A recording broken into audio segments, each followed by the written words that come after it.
A person who doesn't know what the universe is, doesn't know where they are, doesn't know their purpose in life, doesn't know who they are or what the universe is.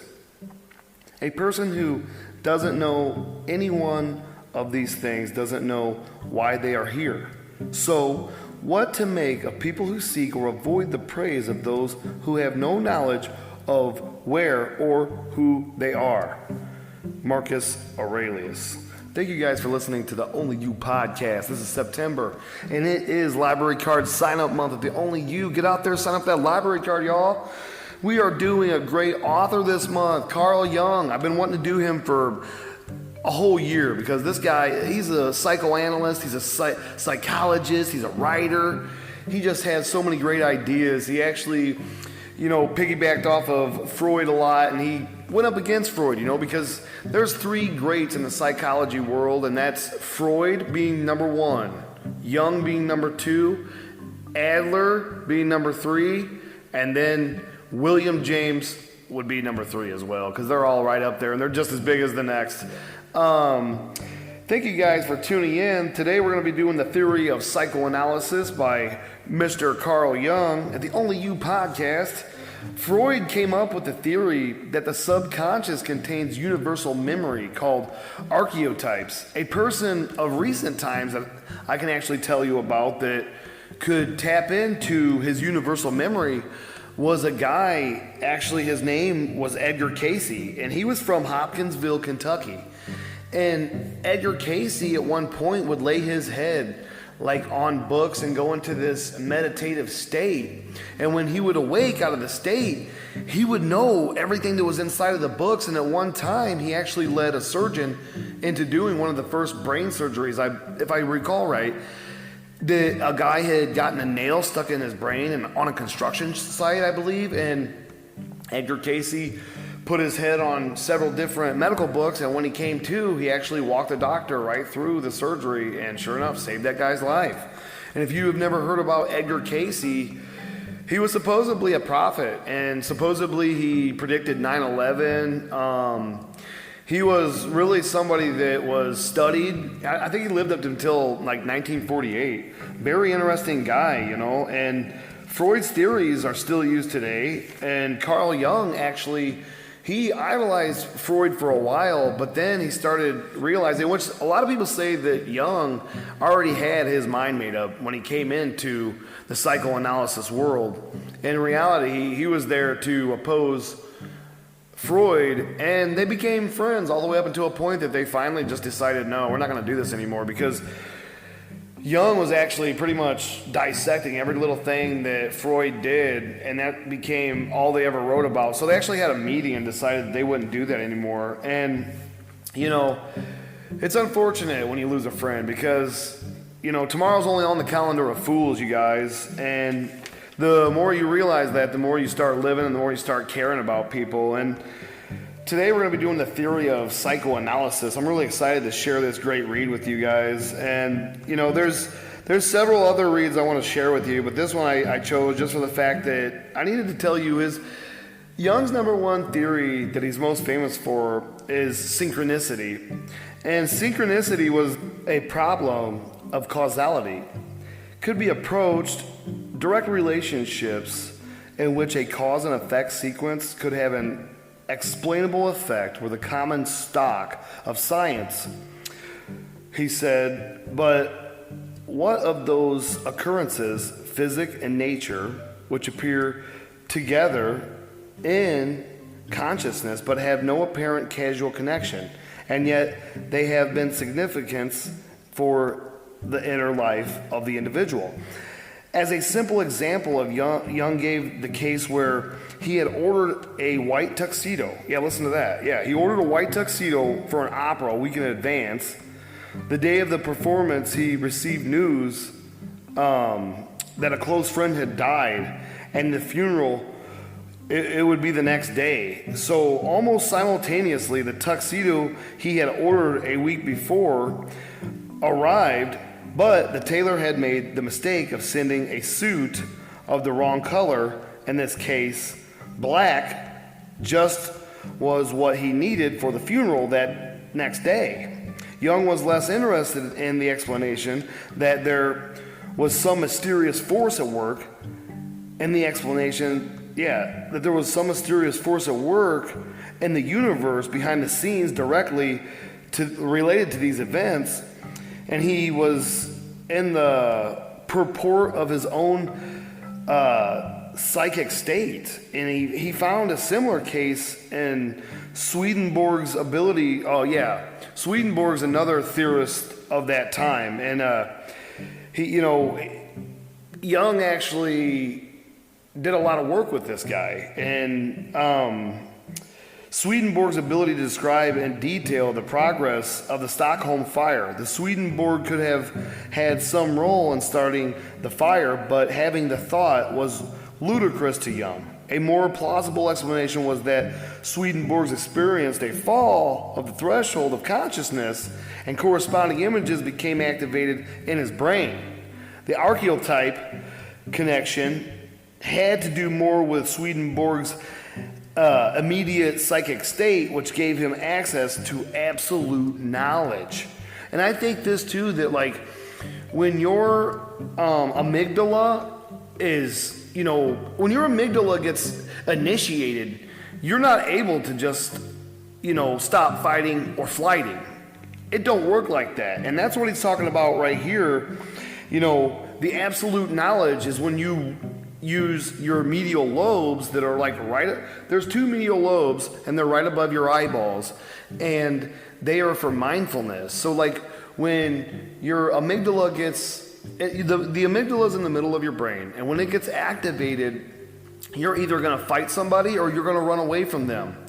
And your medial lobes are the mindfulness that actually look over and reign over the amygdala in your brain and say, hey, calm down. There's nothing to worry about.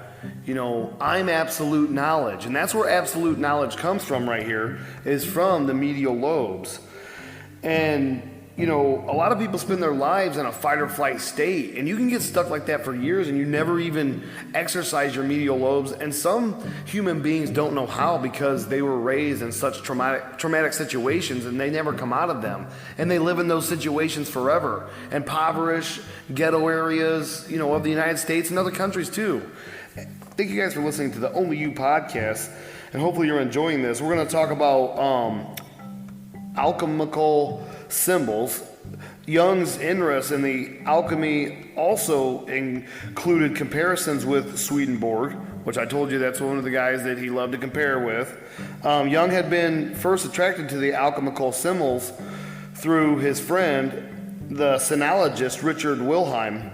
Wilhelm had translated a Chinese Taoism text on yoga, The Secret of the Garden Flower, in 1931, and asked Jung to add a psychological commentary. Cool. So he totally pulled a Jerry Springer. Let's end this on a good note.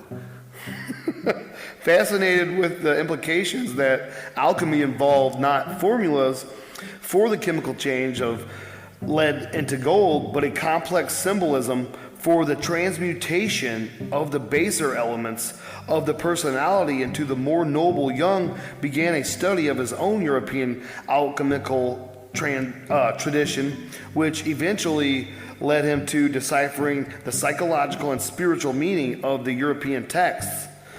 Jung's collected works continued numerous references comparing Swedenborg's life and ideas to the symbols in alchemy, which I also have done the podcast, The Alchemist. So go over there and check that book out too. The Alchemists were like all about numbers, but some people believe that the Alchemists were related to like the Masons here in the United States, and that they're a secret society, and that's how they built the pyramids and stuff, was using the alchemists to do all the math calculations. Kind of interesting to me. And I do want to say that, Jung is famous for coining the terms introvert and extrovert. Nobody had ever heard of those until he made them up. And Carl Jung also wrote a book on UFOs, and it was published in 1959. And he actually lived his whole entire life thinking that he was two people. And that's how he lived his whole life, as two people. Like he could compartmentalize two separate lives, and he actually wrote about it in several of his essays. Thank you guys for tuning in and listening to the Only You podcast, and hopefully you're enjoying the theory of psychoanalysis. I was just teaching you about synchronicity, because that was Carl Jung's most famous theory. And another person that we know encountered synchronicity in one of our podcasts was Leo Tolstoy. There was synchronicity, and I think it was the last podcast I did on him, and that was the cobbler. When the cobbler made the shoes for the guy, but in reality, the little angel made pretty much death slippers because the guy actually died that night, but he was an angel and had a feeling that he was going to need them. That was another synchronicity. So that was kind of cool. And Leo Tolstoy wrote that long before Carl was ever even born. So think about that. If you don't think synchronicity is real, it definitely is, and it's still revered today as one of the greatest breakthroughs ever in the psychoanalytical world. And I do want to say to you guys, there are libraries out there in every city where you can get a library card. Some of these books you can go over there and you can check them out and read them, and you can do it at your own pace, But this podcast is all about books. I love books. I've been around books my whole life. I was taken to the library as a kid with my mom. Got my first library card when I learned how to read at 5 years old. And I've been going to the library since. So hopefully you guys will get out there and enjoy learning and reading some of these books that I'm sharing with you to help your mind grow, to help somebody develop a different way of thinking, help somebody realize their emotional attachment styles that are affecting family members, to realize that there's a judge and a victim in your mind and you're putting your true self in the corner, or to realize that we live in a world where some of our presidents are borderline psychopaths. John F. Kennedy was a borderline psychopath. Bill Clinton was a borderline psychopath. Donald Trump was a borderline psychopath. And it's so funny right now. I do want to share with you guys, in the United States, we actually receive we work our whole lives here in the United States, and we work for the goal that we're going to retire at 67 and get to live a couple of years before we die in peace. But a lot of times that don't happen. So when you retire at 67, the U.S. government will send you a check for about $1,200 to $1,400 a month, and you barely get by. But then you find little ways to make a couple bucks here. You save your cans, you go cash them in.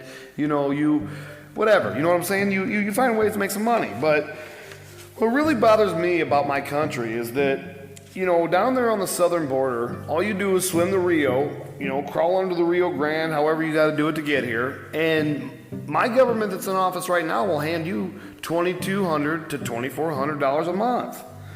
No questions asked for asylum seekers, in which that's bankrupting the United States, all for the political machine. And, the president right now just began last week selling off our former president's border wall. Well, that's alarming, because now there's going to be even more asylum seekers coming through those walls being torn down. And why would any president of ours ever do this? It's illegal to be in the United States, but is it? There's all these laws protecting illegals. There's sanctuary states. And we all know that the far left are so excited about the newcomers, because the newcomers are here to drive down the middle class and make it more easier for them to vote whoever wants to be in office of this money regime that's been in there. And they're doing that on your and I's back. They're making sure, they're auditing us now using the driver's license system and all these the child support systems. They're auditing us to make sure that we're working 40 plus hours a week. And if we're not working 40 plus hours a week, you know what they're going to do? They're going to raise the federal rates on us to make sure they're going to work even harder. Oh, you want a 4-day work week? Well, I got news for you. That's not going to happen, because we got these newcomers coming in here. They're going to be taking all you natural born citizens' place. Well, I don't want that, and it's alarming. And thank you guys for listening to the Only You podcast. And I'm all about American sovereignty. I'm all about India's sovereignty. I'm all about, Russia's sovereignty. I'm all about China's sovereignty. I love you guys.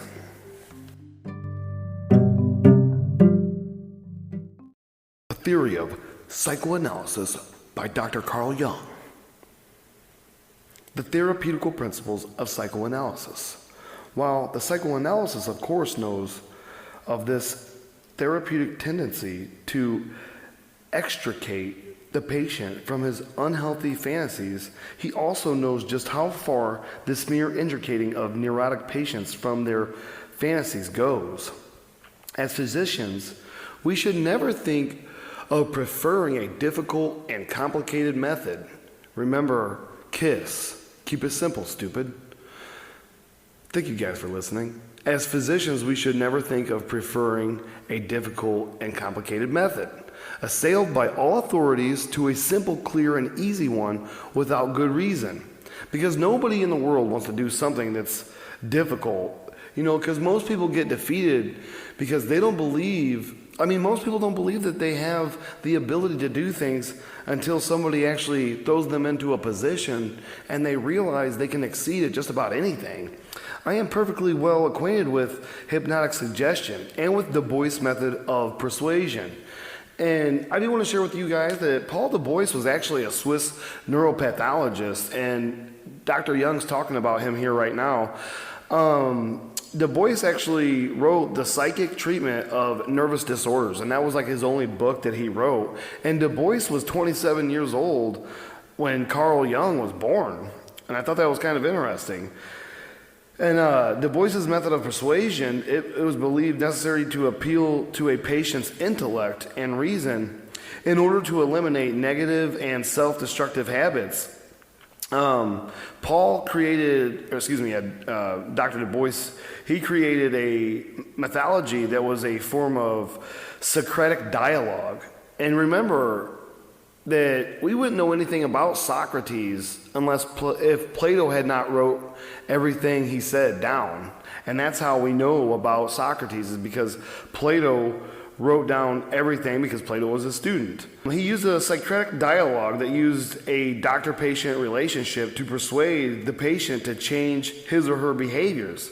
This method started with hypocrites in around 400 BC, and all physicians in the world base their pretty much, I would say, their bedside manner off of hypocrites. The Du Bois method of persuasion kind of reminds me of author Eric Berne in Games People Play. And, check out that podcast. Games referring to human transactions that are predictable and have ulterior or hidden motive, usually a payoff of some kind, such as sympathy or admiration for one or more of the players. And remember, I had done that podcast, and you can go back and check it out. Remember, Jung has coined for the terms introvert and extrovert. The world had never heard those until he introduced those. And now back to the theory of psychoanalysis by Dr. Carl Jung.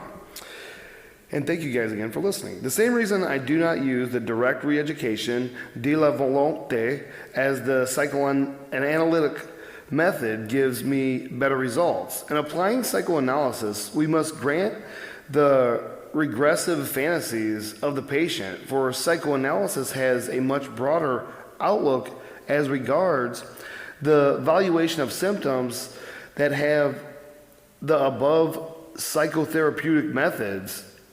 These all emanate from the assertion that a neurosis is an absolute morbid formation. And remember, neurosis is, I believe, it's when there's a compromise between the morbid tendencies and the normal functions of life, pretty much. And that's how Carl Jung describes it.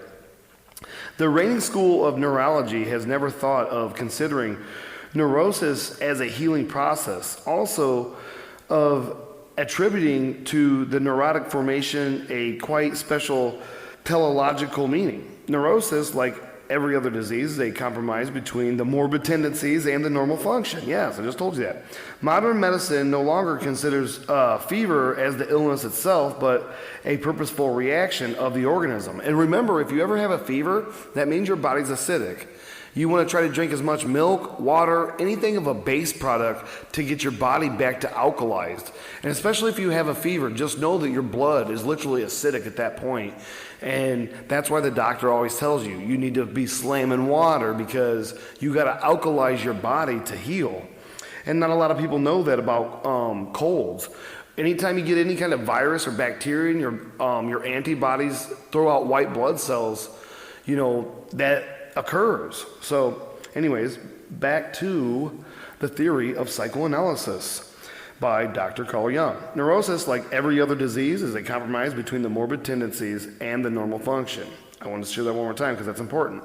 Psychoanalysis, likewise, no longer conceives a neurosis as an ipso morbid, also having a meaning and a purpose. From this, there follows the more reserved and expectant attitude of psychoanalysis towards neurosis. Psychoanalysis does not judge the value of the symptoms, but first tries to understand what tendencies lies beneath these symptoms. And I think as human beings, we all try to understand where the symptoms are coming from. If you catch some kind of cold, what do? You're like, oh, who was I around that was sick? That's a similar theory right there, you know what I mean? If we were able to abolish a neurosis in the same way, for instance, as a cancer is destroyed, then at the same time, there would be destroyed a great amount of available energy also.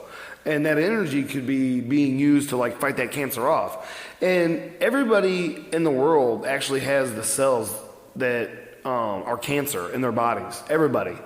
And because all cancer is an abnormal cell. We save this energy, that is, we make it serve the purpose of the instinct for health.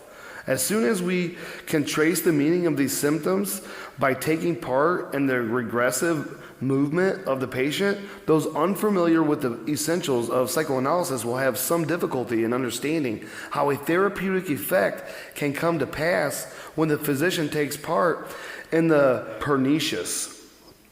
And the word pernicious means highly injurious or destructive, tending to a fatal issue or deadly. Pernicious fantasies of the patient. Not only critics, but the patients also doubt the therapeutic value of such a method, which concentrates attention upon fantasies which the patient rejects as worthless and reprehensible.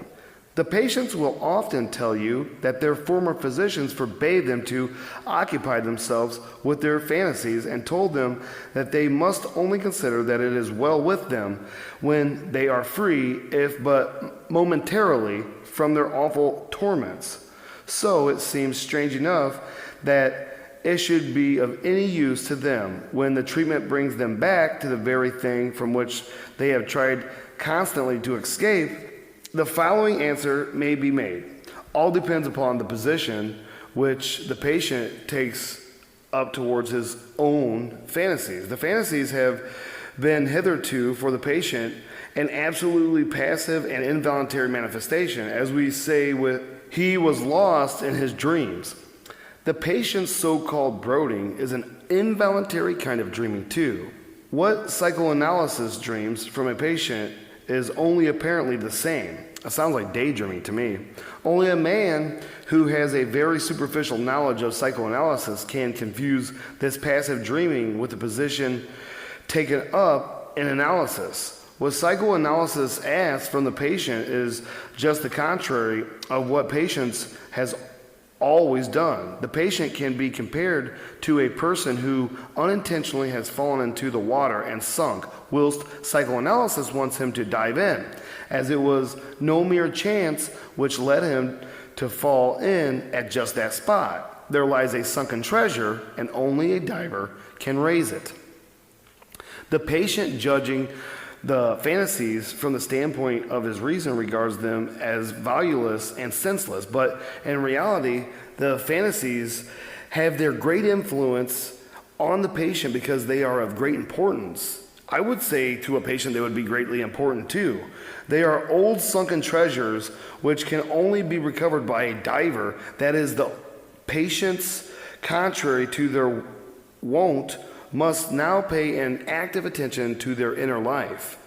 And that goes for anything to do with the mind. Is, a lot of things are caused by ourselves due to lack of really focusing on root causes and finding trouble and focus, and a lot of us actually have serious focus issues and don't know how to get back to good. We don't know anything that could help our mind stay focused or stay on track. I actually have an idea for you guys, and that would be to try some kind of adaptogens. And adaptogens increase the state of non-specific resistance and stress and decrease sensitivity to stressors, which is life, and anything going on inside of your head, which is causing the downplay of, neurotransmission, which results in stress protection. And adaptogens also help with a better overall feeling every single day of your life. And most doctors say that you should give a day off during the week if you actually are taking adaptogens every day. And adaptogens are like ashwagandha, magnesium, and they sell Focus Factor. They sell Beast Brain. I think Joe Rogan supports Beast Brain. But there's also, and those Beast Brain is actually a nootropic. And there's nootropics too. And nootropics are also known as smart drugs. And these help with focus. These help with ADHD. They have, it's called Vivamind, which is a type of stack for ADHD, but it's all healthy properties. And adaptogens are plants and mushrooms. And a lot of nootropics use adaptogens, and there are synthetic nootropics, which is like Adderall, which you don't want to use that crap. It's garbage. And it actually makes people very, very horrible inside. And they become so depressed over time. And nootropics is a diverse group of medicinal substances whose action improves human thinking, learning, and memory, especially in cases where these functions are impaired and people are struggling. And some of the nootropics are like obviously ginkgo biloba, rhodola rosea, and I guess like the number one nootropic out there is neoseptin. And it's the most complete nootropic, I guess. And they probably are only putting that out there, paying money to have you go out and buy it. And I want to share with you guys some other stuff about nootropics as well, because I think that has to do with some of the stuff. Like, you can buy some of this stuff at Walmart. Like they have 5-HTP is a serotonin precursor in the brain. It is naturally occurring. It's a natural occurring byproduct of the amino acid tryptophan. And if you don't know anything about tryptophan is the reason at Thanksgiving why you fall asleep after you eat turkey, because the tryptophan actually has the power to put you to sleep. And serotonin is a neurotransmitter that helps communication between neurons. So 5-HTP, you can buy this at Walmart. I seen it actually last week there. As a nootropic, easily crosses the blood-brain barrier, and once it converts to serotonin, can help improve mood, control behavior, and appetite, and actually help you sleep. Research shows that 5-HTP can help in impulse control and balance your moods, resulting in less anxiety and even reduce panic attacks. So that's kind of a cool one. And, you can find some of this stuff on Amazon as well. Hopefully you're enjoying this read. Now back to it.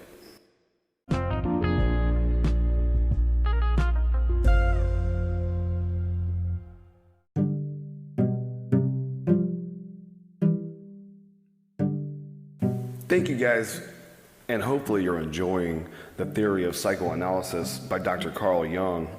Earlier I had mentioned a gentleman named Edgar Cayce. I wanted to tell you a little bit more about Edgar Cayce because in reality, once Carl Jung passed away in 1961, he had already been revered as like the father of the New Age movement. And it wasn't apparent that there was a New Age movement until after 1961 into the 70s. And Edgar Cayce was actually part of the New Age movement. And he has his own foundation, he has his own beliefs, because he was also a person that knew about the subconscious and all the different compartments inside of your mind, that he could actually walk in and out of these compartments. And he told people once he hits that trance state that there wasn't anything he couldn't do. And Casey was actually brought into the church at the age of 10. And once he found the Bible there, he became engrossed in the Bible. And over the next 2 years, he read it from cover to cover like dozens of times. In May of 1889, while reading the Bible in his hut in the woods, Casey said he encountered a woman with wings who told him that his prayers had been answered. The woman asked him what he wanted most of all, and Casey told biographer Thomas Surgrew that he was frightened of the angel, but told the woman or the angel that he wanted to help others, especially children. He eventually decided that he wanted to be a missionary. And Casey said that the next night, after a complaint from his teacher, he said that he generally found it difficult to focus on his lessons. His father ruthlessly tested him on spelling and angrily knocked Casey out of his chair from time to time. Casey said that he heard the woman with wings tell him if he went to sleep, they could help him. He put his head on his spelling book and fell asleep. When his father returned to the room and woke him up, he knew all the answers and repeated anything in the book. He said that his father thought he had been fooling him before and knocked him out of his chair again. Casey said that he then studied all the school books that way by sleeping on them. And I had told you earlier that I had read years ago about him performing a surgery after laying his head. I mean, it wasn't just like he laid his head on these 8 books for a few minutes. It was like a whole night's sleep that he was on those books, because he really was literally going through the books in his mind, each page, and he didn't even have to turn the pages. So just know that everything in this world is energy. Everything is possible. And if you've never read the book called The Celestine Prophecy, run out there and check that book out. And it'll help you understand, kind of where Edgar Cayce's coming from as well. Because I think our journey here on this earth is to become more like light than of dark. And thank you guys again for sharing me. Thank you for following me. Thank you for listening. And I want to share some other things that I've found that Carl Jung actually, pretty much led us to find with it. So he's like the New Age. He's the founder of the New Age movement. And, in 1942, one of Carl's most famous sayings is, one does not become enlightened by imagining figures of light, but by making the darkness conscious. And you're only as sick as your secrets. Remember that. The latter procedure, however, is disagreeable and therefore not popular. And, Carl Jung actually, he revered William James. William James came up with pragmatism, and when Carl Jung read about pragmatism, it made his synchronicity theory that much more apparent. So he actually started working with the American psychologist. I think he's actually just as good as Adler. So I say he's number 3 too, but he's probably really number 4 in the psychological world. But Carl Jung and William James actually, they became pen pals, and they met, they talked theories together. And in reality, the great thing about, the thing I find great about William James is that he was Ralph Waldo Emerson's grandson. I mean, Ralph Waldo Emerson was our author last month. He was the founder of the Transcendentalist movement, and William James was a Transcendentalist. And so was everybody else that lived on the East Coast back then. In 1945, Carl Jung was quoted, one of his greatest quotes was, "Knowing your own darkness is the best method for dealing with the darkness of other people." Because then you can actually realize, hey, I have some things about me that are some skeletons in my closet. If I can understand why I am the way I am and get to the root cause, it will help me understand why people act and behave the way they do. Because people are predictable. There's nothing anybody does that cannot be related to things that have gone on or things that they have thought about for so long that they actually have become those things. Because whatever you fix your mind upon, that's what you become the most. It would not help you, not very much, to study books only, you guys. Thought is indispensable too. You may try to find out what I mean in my books, and if you have a close friend, try to look behind his scene in order to discover yourself. And that's a hard thing to do. You can't find yourself in somebody else. And that's why everybody always tells you, you need to develop yourself and love yourself before you can go out and get married and be in a relationship and help develop somebody else. Because that's a man's goal in life, is helping your helper become the best helper they can be. And that's what my job as a male to my woman is to help her and cultivate her and garden her soul to where I know anything that I'm lacking, she's sufficient in, and that we're going to be the greatest powerhouse in our family. Jung is regarded by many as the father of the term New Age. Repeatedly in his work, he wrote the new eon or era, referring to shift from the Platonic mouth of Pisces, of Aquarius, with his keen intuition attuned to collective guides. Jung knew that others in transitional time, when many new movements, groups, and organizations had activities that would arise to both reflect and foster the shift from the old to the new era. And with anything, there's always a wild, wild west phase. So at this time, Sigmund Freud had, made up psychoanalysis from 18 whatever to whenever he passed away in 1910 or whatnot. But there was still the wild, wild west phase of the psychoanalytical world. So there was other people out there like Karen Horney.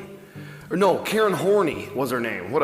Ain't that kind of funny? Her name was Karen Horney, and she's actually considered the female of the psychological movement. Like, she's the founding female of the psychological movement, as opposed to Freud, and she opposed Freud.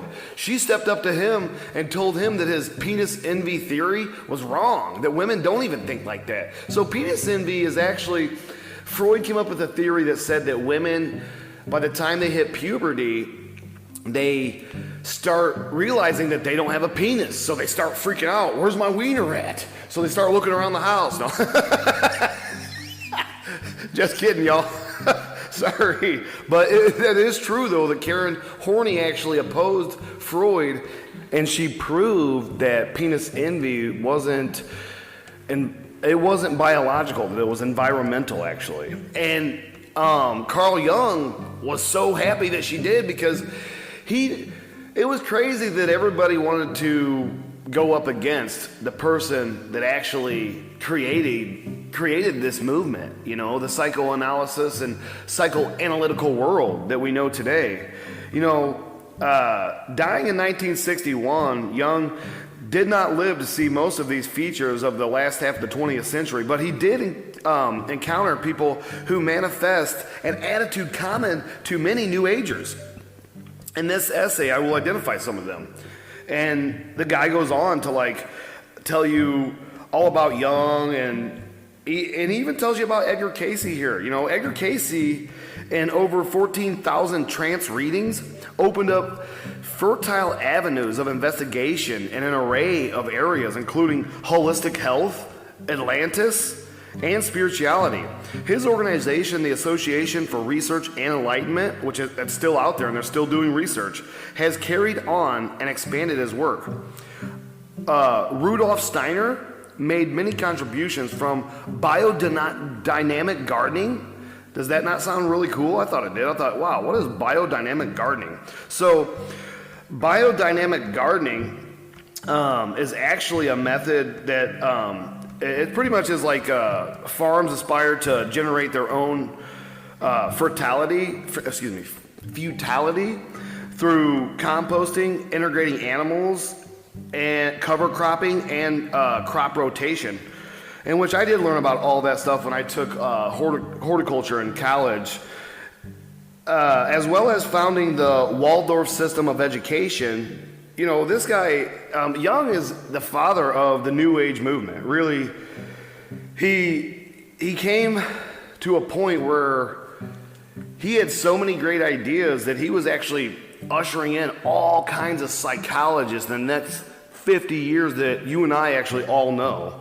And many people find his work to be some of the best. They find him to be very credible to this day, and that most people don't know that he helped pave the way for many new psychologists that we see in today's society. And I want to get back to the theory of psychoanalysis. And thank you guys again for following me. Thank you for listening. And I do want to say, if you want to check out Pragmatism by William James, you can find that on my platform. You can find Ralph Waldo Emerson, his grandfather, on my platform. And also, I talked to you earlier about synchronicity and Leo Tolstoy. So if you want to hear an actual story that somebody wrote before they ever even understood what the theory of synchronicity was, because Tolstoy was 50 years old by the time Carl Jung was born. So he actually wrote that story long before Carl Jung had been incepted. So I find that to be very informative. And thank you guys, and hopefully you enjoy Carl Jung, because to me, Carl Jung is still relevant to this day and very powerful in my mind, because everything he writes, he gets more detailed about his thoughts than Freud does. I feel like Freud kind of rushed and was all over the place, but also Freud was a cokehead. You know, him and a surgeon named Halsted both suffered from coke addiction. And in reality, Freud, in his writings, started writing about how he was suffering and he didn't know why. Well, Freud actually kicked the habit. Halsted got committed to an insane asylum, and Halsted was the first person that I believe invented surgery. And surgery was a big deal back then. Obviously the mind was a big deal back then, because they had insane asylums for people that were autistic. They used to chain autistic kids up to trees and stuff. And I actually met a guy when I was a kid who his name was Donnie. And Donnie was in my town, but they told me that his parents used to chain him to a tree back in the 50s in my hometown. And I would see Donnie, and I'd say hi to him. He'd go, and that's how he would talk. And it's unfortunate, because his parents didn't have any idea that they didn't have to chain him to a tree and treat him that way. They treated him that way because society deemed him to be mentally retarded, and he wasn't. Just because somebody's autistic doesn't mean they don't have functioning capabilities, because they do. You just got to give them a chance. And thank you guys again for listening, and thank you for being my fans. I love all you guys. I woke up this morning and realized we hit 20,000 listens, fans. Thank you so much. It's your boy Lo Jackson at the Only You podcast. And hopefully you're enjoying the theory of psychoanalysis by Dr. Carl Jung. Hopefully you've enjoyed learning about adaptogens and nootropics. You know, there's lots of different things out there that you guys don't know about. Maybe you need to look up halogens. Maybe you guys are having issues with your thyroid. Maybe you're eating too much ice cream. There's bromide in that stuff. That's a halogen. There's certain things that this crowd don't know that I'm trying to teach you with this podcast. And I want to say thank you so much for all your support. Thank you for your 5-star reviews, and thank you for sharing me with a friend. I tried to have that campaign on one of my episodes last month. Share me with a friend. Reach out there and realize that some of this information you've never heard, and some of the stuff that I know you don't know. And I appreciate that. That's what this is about. out. If I don't know something, please reach out, send me an email. I put my email out there for a reason. So if you want to get involved, you can. Thank you guys for sharing me. Thank you for following me. And I did tell you guys about adaptogens. I want to get a little bit more back into that because it is September here at the Only You, and it is library card sign up month, and I want you to get out there and sign up for the library. But adaptogens are plants and mushrooms that we all need to be aware of. You know, Tom Brady, you know, the famous football quarterback, he actually takes 57 different supplements a day just to stay in peak performance. And he's the same age as me. So he's in his 40s and he's doing it. He's retired now, but do you think he stopped taking the adaptogens and the nootropics that he was taking? Of course not. I looked at what he took because his dad came out and said, my son takes 57 supplements a day. Can you believe that? So I started kind of looking a little bit more into Tom Brady, and I realized, whoa, Tom Brady's a damn genius. You know, his focus and his A game came from actually using adaptogens and nootropics and not like, you know, Adderall. Adderall is man-made. It's an adaptogen, but it's a synthetic adaptogen that causes great depression after you've been on it for a while. And people are still out there using this drug to study better and get more focused. But I want to teach you guys a little bit more about the mushrooms that I take every day. And I found a little bottle of it's a little mushroom regimen they sell at Walmart for $4.88, and I take it. In reality, it ups my focus game so much. It like I can feel my brain flex once it kicks in every day because I've been taking it now for, I don't know, 2 years. And I take several other adaptogens. I take ashwagandha. I take Focus Factor Magnesium because it's a yummy little gummy supplement. It tastes like a candy. But lion's mane, I'm going to start actually growing lion's mane, corpside, and reishi mushroom. And I do want to say this. I have a son that actually has 4 autoimmune diseases. Not a lot of people know that, but when my son hit puberty, he actually, his first year, I came downstairs in Phoenix, Arizona, and I thought, whoa, somebody had broke in because there was a 200 and some pound dude sitting on my couch. So I grabbed a baseball bat. In reality, it was my son.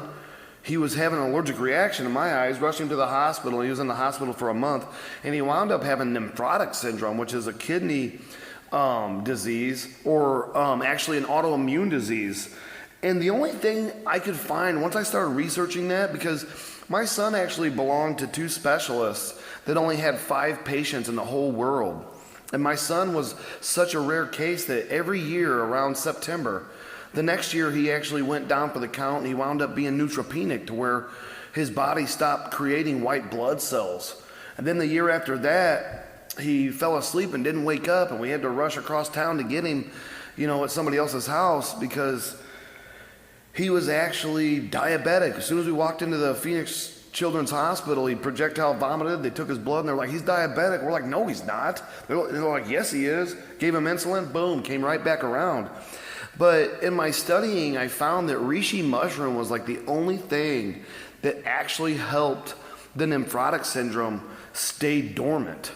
And it was a property. And I want to tell you a little bit more about reishi. Reishi has been used in traditional Chinese medicine to reduce stress and anxiety, and reishi has antioxidant properties that may support overall brain health.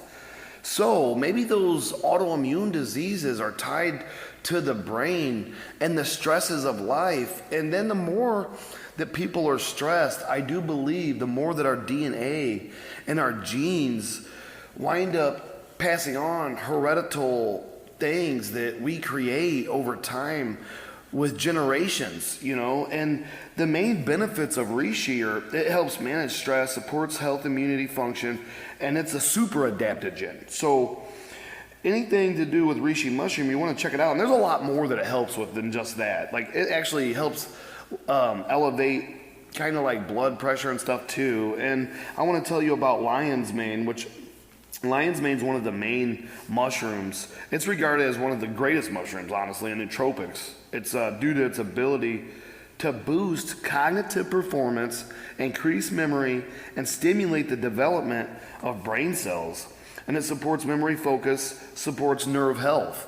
So, you know, if you got nerve issues, you definitely want to be taking some lion's mane. That's important.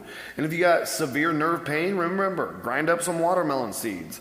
That's what all the nerve medications are made of. And like, some of the plants that actually, all plants are where our drugs come from. And like foxglove, look up foxglove.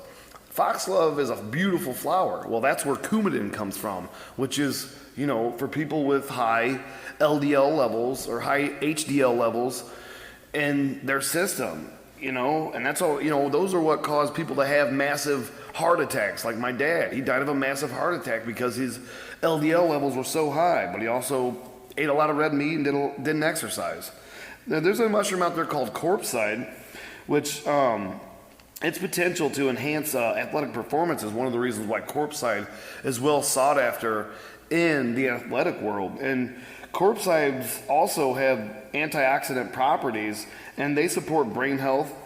The main benefits of corpside, though, is like neutral vitality. So it actually supports anti-aging, in which people do use it in the beauty world for that.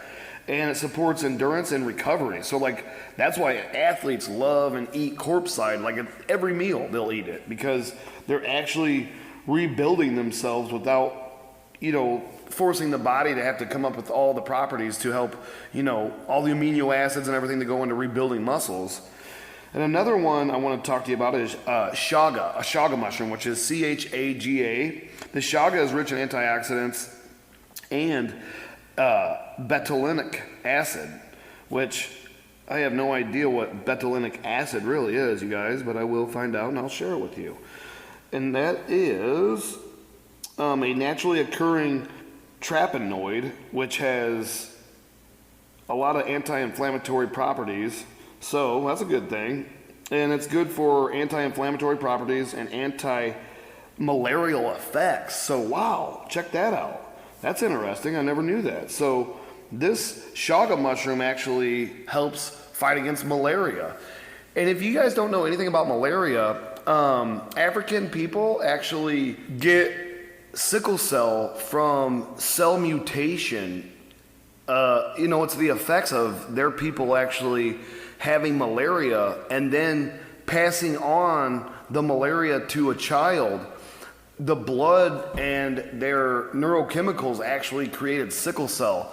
And it's a painful disease. I have two friends that actually have sickle cell anemia, and they struggle with it forever. So, check it out. Chaga mushroom helps with that. So hopefully you guys have learned so much stuff about adaptogens and nootropics that you'll realize that once you start aging, Tom Brady ain't stupid, and Tom Brady didn't win all those Super Bowls just for the fact that did it without any help of nootropics or adaptogens, because your body needs those things. And nobody wants to tell you that because they want you to go out and spend your money on pills. Spend your pills on pills. I am quite ridiculous at times, you guys. Sorry. But thank you so much for listening, and thank you for sharing me, and thank you for following me. And hopefully you've enjoyed this month of Carl Jung and the theory of psychoanalysis. This is the traumatic theory criticized. Although, as a matter of fact, the discovery of Bauer and Freud is certainly true, as can easily be proved by every case of hysteria, several objections can be raised to the theory. It must be acknowledged that their method shows with wonderful clearness the connection between the actual symptoms and the shock, as well as the psychological consequences which necessarily follow from the traumatic event. But nevertheless, a doubt arises as to the etymological significance of the so-called trauma or shock. It is extremely difficult for any critical observer of hysteria to admit that a neurosis with all its complications can be based on events in the past, as it were on one emotional experience long past. And I know this is true because I actually know somebody personally who has had a traumatic situation happen to them like 25 years ago. And every time I talk to them, that's all they ever talk about. They manifest like this big, huge story and charade. Like they created their own prison, and they've been forced to have this type of stuff going on, like the shock and the symptoms, like Dr. Jung's talking about here. And it's pretty interesting because I actually know somebody who's suffering from this. It is extremely difficult for any critical observer of hysteria to admit that a neurosis with all its complications can be based on events in the past. And I try to bring that up to this person and try to help them, validate what happened, accept what happened, and then move on. But some people get stuck in that trauma loop of like, oh, I can't believe this happened to me. This ain't happened to me. I'm powerless, so I got to create this situation inside of my head that makes me powerful over this. And that's the thing that gets us caught up, is like literally forcing your mind to think that you have power of circumstances outside of yourself, to deem yourself powerful enough to take care of yourself, which you are, but some things in life you can't control. You can't control what other people do or say or how they treat you. You can't control what the courts and the judges and the lawyers do to you. You can't control what the doctors and the hospitals and everybody is doing to you, and all the bills and all the bill people. You can't help the way these systems are created. We've created these systems because this is a money mill here in America, and everybody needs to realize, the sooner you wake up and realize, like the stuff I told you in the beginning about what's going on in our government, that stuff's real and true. It is more or less fashionable at present to consider all abnormal physic conditions, insofar as they are of exogenic growth, as the consequences of heredity, degeneration, and not as essentially influenced by the psychology of the patient and the environment. Because environment plays a factor in everything about you. Everything that you wake up to, everything you go to sleep to is your environment. All the people you allow into your circle to cause 80% of your disrespect and discontent, yeah, that's what's going on. This conception is too narrow and not justified by the facts. To use an analogy, we know perfectly well how to find the right middle course in dealing with the etiology of tuberculosis, in which they did back then with tuberculosis. They knew how to take care of it. They knew exactly all the symptoms. They knew how it acted, and they knew how it was spreading. There are, of course, cases of tuberculosis where in earliest childhood the germ and the disease falls upon a soil predisposed by heredity, so that even in the most favorable conditions the patient cannot escape his fate. And it just sucks the life out of you, and it's unfortunate. Thank God that we learned how to beat tuberculosis. Praise God. Nonetheless, there are also cases where unfavorable conditions, illness, can be prevented despite a predisposition to the disease. Nor must we forget that there are still other cases without hereditary disposition or individual inclination, and in spite of this, fatal infection occurs. All this holds equally true of the neurosis, where matters are not essentially different in their method of procedure than they are in general pathology. Neither a theory in which the predisposition is all important, nor one in which the influence of the environment is all important, will ever suffice. And that's the truth. And I see the person I know going through that every day, and it's sad and it sucks. Hopefully you've enjoyed the theory of psychoanalysis by Dr. Carl Jung. Thanks again, everybody. I do appreciate you and love you so much.